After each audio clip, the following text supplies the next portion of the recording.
Hey there, and welcome to the Contentment Creator Podcast, the podcast designed especially for creative entrepreneurs just like you who are committed to a beautiful life that's rooted in courage and contentment, and that's blooming with creativity and prosperity.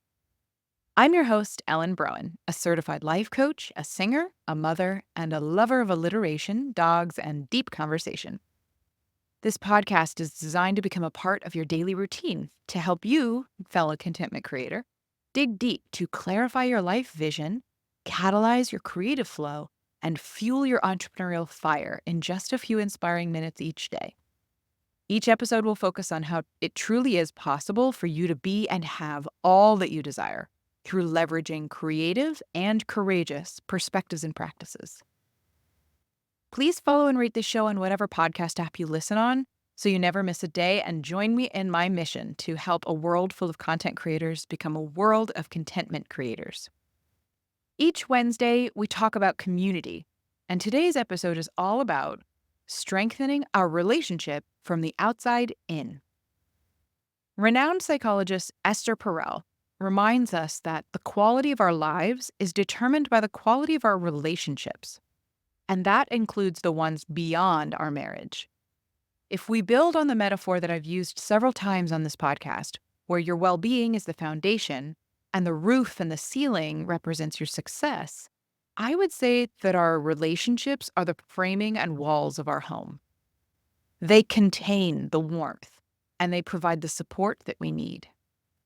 Have you ever heard the saying, "Show me your friends and I'll show you your future"? According to Jim Rohn, we're the average of the 5 people we spend the most time with. It's a powerful reminder that our community shapes who we are, and by extension, how we show up in our marriage. The right friends can encourage you, help you grow, and call you out when you're not being your best self. They also model healthy relationships, which can inspire and challenge you to improve your own. But here's the flip side. If your circle is full of negativity, drama, immaturity, or disconnection, it can absolutely affect your marriage for the worse.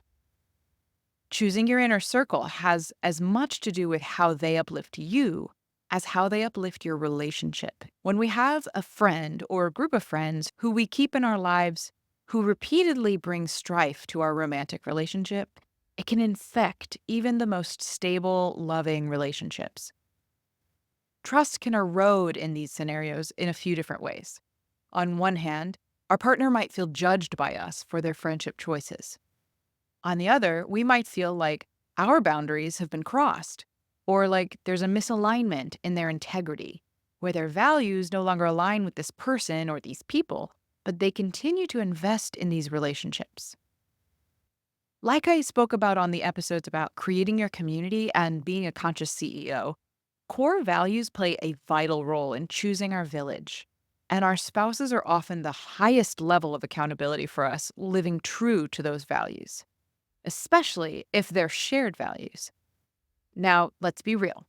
A natural part of this core community in our lives is support during the challenging times.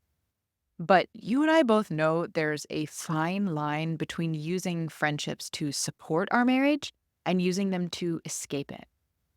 If we're venting about our spouse to friends who aren't trained to handle that kind of emotional unloading, friends who might take sides, fuel your frustration, or hold on to your grievances long after you've moved on, we're setting ourselves up for discontent and our marriages up for discord. One of my favorite tools of Brené Brown's is Braving Trust, the acronym, in which she breaks down the 7 components of trust that must all be present. The V in braving stands for vault.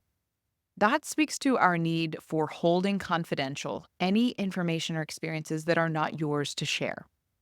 Now, because we are a couple and each have our individual experiences within a marriage, it can be tricky to navigate what and with whom it is appropriate to share.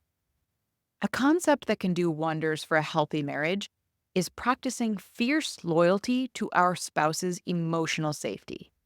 It's his job to protect my heart and my emotional safety, and it's mine to safeguard his.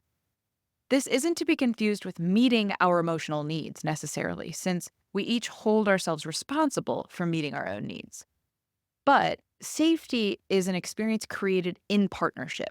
So when we hold ourselves responsible for the other's sense of safety, it means trust can be fostered since we don't feel the need to protect ourselves from the other.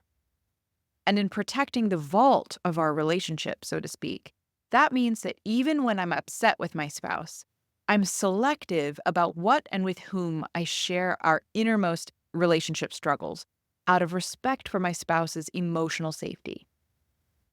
Dr. Emily Nagoski, author famous for her book Come As You Are, suggests reframing your complaints to close friends and family as reflections of your own feelings. I'm feeling stuck. I'm struggling with this dynamic. I statements. This keeps the focus on you rather than turning your partner into the villain of the story. For deeper conflicts, always consider talking to a therapist, a coach, or other skilled professional. They provide a neutral space to work through your challenges without risking the integrity of your relationship in your broader community. Another option is to engage a couples therapist or coach who can facilitate a productive conversation and help you work through the challenges together in real time. Building a marriage isn't just about the two people in it. It's about creating a rich, supportive ecosystem of connections that help you both thrive. Strong friendships add depth, resilience, and perspective to your relationship, reminding you that love doesn't exist in a vacuum. Your marriage is like the heart of the village, and your village is the life force that keeps things flowing and functioning. If you're interested in hearing what I believe is the secret ingredient to what creates consistency in marriage, tune in to tomorrow's episode. If you enjoyed today's episode, please show your support by rating and reviewing in your app of choice. It would truly mean the world to me to hear from you.